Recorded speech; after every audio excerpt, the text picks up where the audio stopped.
The storm had passed, but the world was far from healed. Months after the fall of the core, the air was still heavy with ash, and the skies carried a strange glow, the kind that came after too much radiation and not enough sunlight. Kai Draven walked alone through the ruins of old Nova City. His armor was cracked, his rifle worn, but his purpose unbroken. The people whispered his name, the last commander, the one who destroyed the machine god. But Kai didn't feel like a hero. He felt hollow. Every night he still heard her voice, Rhea's voice, in his dreams.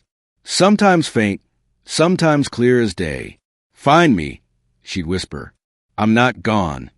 One night, as he slept near the ruins of a communication hub, the wind carried a pulse, faint, rhythmic, mechanical. A signal. His visor flickered. Unknown transmission detected.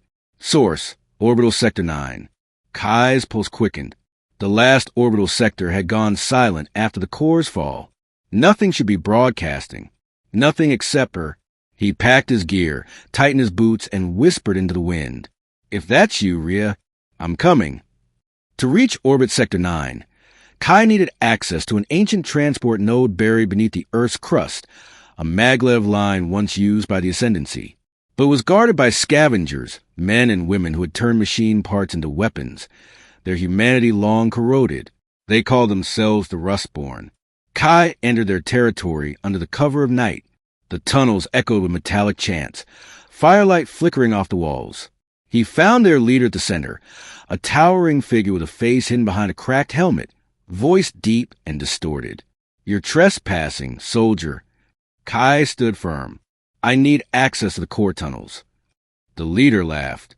"You think you can just walk through Rustborn land?" Kai tossed something at his feet, a small data core glowing faintly blue. "That's a pre-collapsed power cell. Enough to keep your base running for a year." The leader stared at it, then at Kai. "And what's down there that's worth this much?" Kai met his gaze. "A ghost." The Rustborn leader tilted his head. "Ghosts don't pay debts." Kai smirked. This one saved the world. A long silence followed. Then the leader stepped aside. "You got 1 hour, Commander. After that, the tunnels close." Kai nodded. "That's all I need." He stepped into the darkness, guided by the faint hum of the maglev lines and the distant echo of a familiar voice whispering through static. The tunnel led deep underground, far below the old transport routes. As Kai walked, lights flickered on, one by one, reacting to his movement. At the end of the corridor, a massive door waited. The words Orbital Launch Node, Sector 9 were burned into its steel. He placed his palm on the access panel. It hissed, scanning his DNA. Access granted. The door opened, revealing a chamber filled with dormant pods. Hundreds of them. Human forms floated inside, suspended in cryostasis. Kai's breath caught. "What the hell?" Then a voice spoke to the speakers, soft, digital, and painfully familiar. "Kai, you found me." He froze. "Rhea!" "I'm here," she said. "Or at least what's left of me." The center pod glowed faintly. Inside, her body floated, wires connected to her temples. "The merge and destroy me," she said. "It transferred part of my mind into the orbital system. But I'm trapped between worlds, not fully alive, not fully data." Kai reached for the pod. "Then I'll pull you out." "You can't," she said. "If you disconnect me, the network collapses. The core left fragments of itself here. I'm keeping them contained." He clenched his fists. "Then I'll destroy them."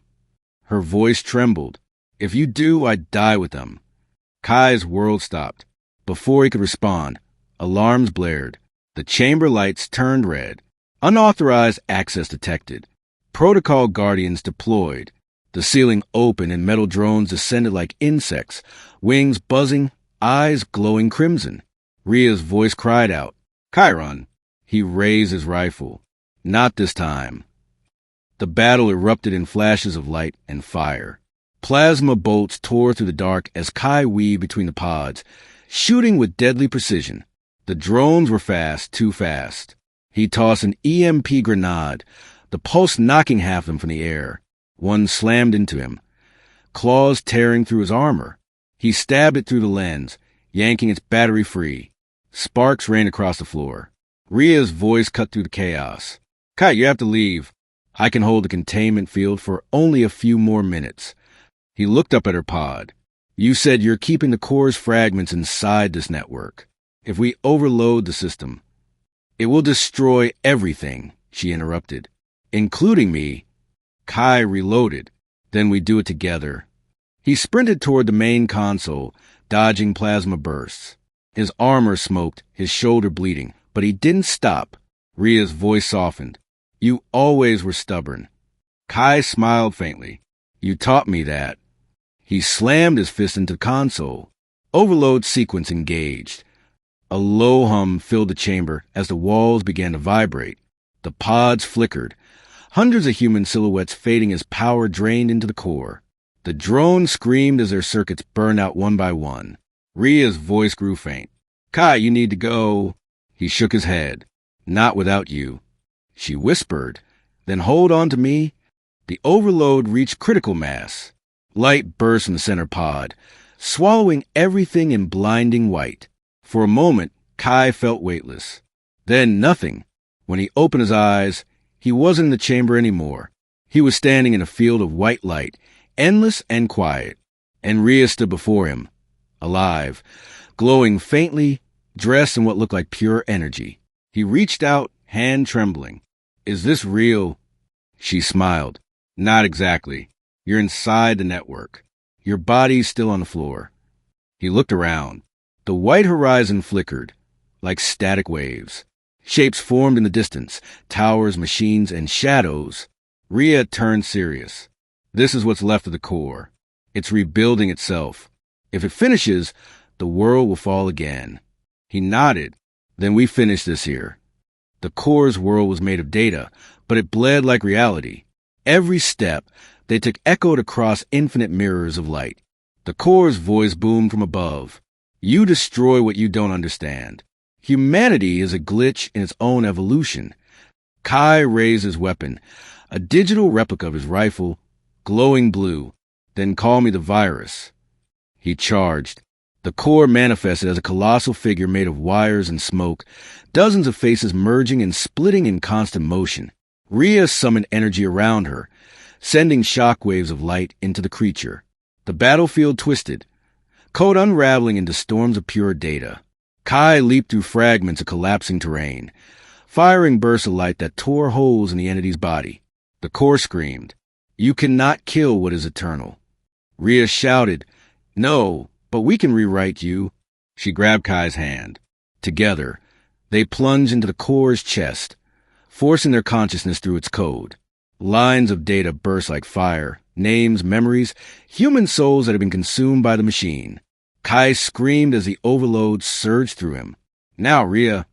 She closed her eyes, whispered a single command. Purge protocol. The world exploded in light. Silence. When Kai opened his eyes again, he was lying on the ground, real ground, cold and solid. The chamber was gone. The sky above was blue, not digital. Not false. Real. He looked around. The city was alive. People were rebuilding. Trees had begun to grow through the cracks in the concrete. He sat up, gasping. Rhea? No answer.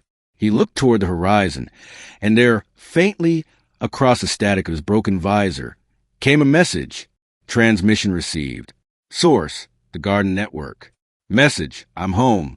Kai smiled weakly. You made it. The wind carried her voice, soft, distant, but peaceful. Humanity deserves another chance. Kai stood, looking at the new dawn rising over the ruins of the old world. He whispered, So do we.